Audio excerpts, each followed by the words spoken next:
ಉಡುಪಿ ಹಾಗೂ ಕಾಪು ವಿಧಾನಸಭಾ ಕ್ಷೇತ್ರ ಕಾಂಗ್ರೆಸ್ ಸಮಿತಿಯಿಂದ ಉಡುಪಿ ತಾಲೂಕು ಕಚೇರಿಯ ಮುಂಭಾಗದಲ್ಲಿ ಪ್ರತಿಭಟನೆ ನಡೆಯಿತು.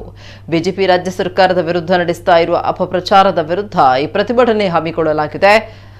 9/11 ಸಮಸ್ಯೆ, ಅಕ್ರಮ ಸಕ್ರಮ 53 ಮತ್ತು 57 ಅರ್ಜಿ ತಿರಸ್ಕಾರ, ವೃದ್ಧಾಪ್ಯ ವೇತನ ಮತ್ತು ಸಂಧ್ಯಾ ಸುರಕ್ಷಾ ರದ್ದತಿ ಮತ್ತು ವಿದ್ಯುತ್ ದರ ಏರಿಕೆ ಕುರಿತು ಬಿಜೆಪಿ ಮಾಡ್ತಾ ಇರುವ ಅಪಪ್ರಚಾರಕ್ಕೆ ಕಾಂಗ್ರೆಸ್ ಪಕ್ಷದಿಂದ ಜನತೆಗೆ ವಾಸ್ತವ ವಿಚಾರ ತಿಳಿಸುವ ಉದ್ದೇಶದಿಂದ ಈ ಪ್ರತಿಭಟನೆ ಹಮ್ಮಿಕೊಳ್ಳಲಾಗಿತ್ತು.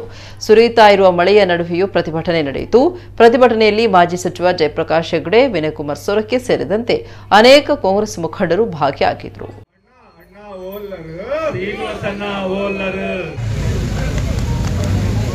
ಪ್ರದೇಶ ಕಾಂಗ್ರೆಸ್ನ ಉಪಾಧ್ಯಕ್ಷರಾದಂತಹ ಶ್ರೀಯುತ ಎಂ.ಎ. ಗಫೂರ್ ಅವರೇ, ಇಲ್ಲಿಗೆ ಶನಿವಾರ ವೇದಿಕೆಯಲ್ಲಿ ಇಲ್ಲಿ ಆಗಮಿಸಿದಂತ ಎಲ್ಲ ಮುಖಂಡರೇ, ಎಲ್ಲ ಪಂಚಾಯತ್ ಮಟ್ಟದಲ್ಲಿ ಪ್ರತಿಭಟನೆಗಳನ್ನು ಮಾಡುವುದರ ಮುಖಾಂತರ ಸುಳ್ಳು ಪ್ರಚಾರ ಮಾಡುವಂತ ಕೆಲಸ ಕಾರ್ಯಕ್ಕೆ ಚಾಲನೆಯನ್ನು ಕೊಟ್ಟಿದ್ದಾರೆ. ಜನರ ದಾರಿ ತಪ್ಪಿಸುವಂತ ಒಂದು ಕೆಲಸ ಕಾರ್ಯಕ್ಕೆ ಚಾಲನೆ ಕೊಡುವಂತ ಕಾರ್ಯಕ್ರಮವನ್ನು ಹಮ್ಮಿಕೊಂಡಿದ್ದಾರೆ.